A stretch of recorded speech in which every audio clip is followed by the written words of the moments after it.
Have you guys ever wondered where baby turtles, like this little fella right here, have gone from stores? They were everywhere throughout the 70s, and for people who look in pet stores now, why do they have adult turtles and not little cute babies like this little fella right here? Let me put him away before he gets annoyed. So for today's little lesson, sorry I got a stool here, we go back to the 70s. On just about every corner store in America, they had something that looked like this. Essentially, they had little baby sliders, either red ear sliders or yellow belly sliders, available for like $5 or $10 on every single corner store with a little plastic enclosure thingy. Of course, we now know that those little plastic enclosures were terrible for the actual animals, but we'll get into that a little bit later. Those little baby turtles were being sold just about everywhere across the United States, just for these little companies to make a quick buck. As I previously mentioned, the species are red ear sliders or yellow belly sliders, which are native to the southeastern part of the United States. So what the heck happened? If they were so prevalent everywhere, why are they nowhere to be found now, and why is it difficult for me to find a baby turtle for sale? Some interesting things began happening to people who got these baby turtles, at least a small percentage of them. They started to get salmonella, or at least that's what they say happened. No, I mean, they did. They got salmonella. There's no conspiracy there. They did. But the reasons as far as why and whether or not the turtles were the direct cause,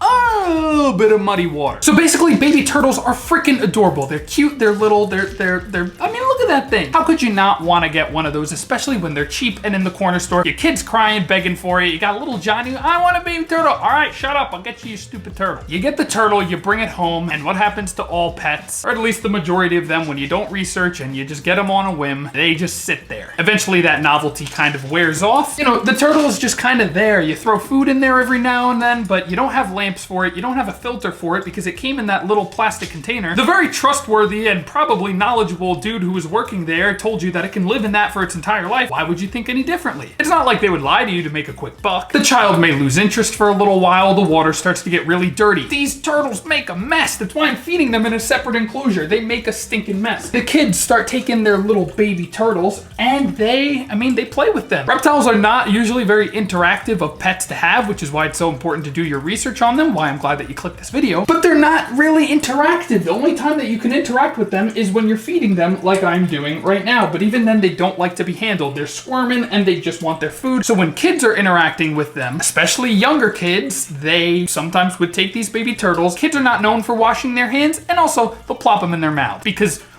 why wouldn't you? So now you've got turtles with dirty water, you've got little kids who want to handle and interact with them, and you have essentially a recipe for disaster. These turtles, when they're overfed and their water's not cleaned, starts to harbor all kinds of nasty and weird bacteria, including salmonella. Therefore, when kids will pop the turtles in their mouths, they don't wash their hands, the kids then become susceptible to the disease, and the parents as well, for handling different surfaces that the kids did. They put their hands in the tank, they go touch the handle, the doorknob, parents don't know, they take it, they pick their nose, put their fingers in their mouth, whatever the heck, and they end up getting that nasty bacteria. Now the problems kind of begin because the medical industry hears about this and they sort of run with it. The media starts printing articles, baby turtles that are everywhere are leading to salmonella, they're gonna infect you, they're gonna infect your family, and you're gonna poop your brains out. It's super sensationalized in order to garner more attention, people will click on it, people will view it, and so those stories run like the friggin' wind. The CDC has some figures for direct linkage of salmonella to these baby turtles, and senators and politicians pick up on this, and that's game over. Baby turtles under 4 inches are banned. And now this was only for turtles under 4 inches. The thing is that things are not so black and white with the baby turtles directly causing the salmonella. If you took basic precautions and literally just washed your hands and didn't keep them in super nasty enclosures, you made sure to change the water, have a heater, have a nice filter, odds are your little baby turtles are not really gonna have issues. Hello, hello, hello. If you take care of those baby turtles, they're gonna be nice and clean, and they're probably not gonna have this nasty bacteria. It was also over-reported, over-sensationalized, like I mentioned, and so it was fear-mongering in order to get attention and whatnot from the media to get their monies. Therefore, baby turtles under 4 inches banned. So while they say that turtles can carry salmonella germs all over them and whatnot, it's really not as bad as as everything makes it out to be. But you're just as at risk of salmonella with baby turtles as you are with birds, with different pets, snakes. It's just that the exposure rate was higher higher compared to maybe birds or different animals like that, cattle and whatnot, rather than these baby turtles that were just about freaking everywhere. Therefore, it was over-reported, over-sensationalized, and therefore they overreacted on the bill and they banned all turtles under 4 inches. At most, no more than 3% of salmonella cases are estimated to have resulted from exposure to not just turtles, but reptiles in general. So despite concerned reptile people being like, hey, this is really over dramatized and it's just from stupid kids that basically pop the turtles in their mouths and don't take care of them, it didn't matter, and the bill is still in effect today. The only way that baby turtles like that can be sold is by scientific or educational purposes. This is educational purposes, so I'm good to go. Any of the baby turtles that I have for sale are for scientific and educational purposes. It's just that the kids weren't taking care of the turtles. They were all over the place. They were in really nasty, horrible conditions. Turtles need a lot of filtration. They need clean water. Otherwise, things like this are going to happen, especially with kids. It's marketed to kids. Are going to touch them and put them all over their faces and all kinds of nasty stuff. Because of that, the cases were disproportionately skewed higher. So long as you're washing your friggin' hands and you are changing the water and making sure that they, I don't know, eat in a separate feeding container so that way they keep their home a little bit more clean, you are not going to run the risk of salmonella with your turtles. Of course, there's always a small risk, but it's not as hyper presented as it was,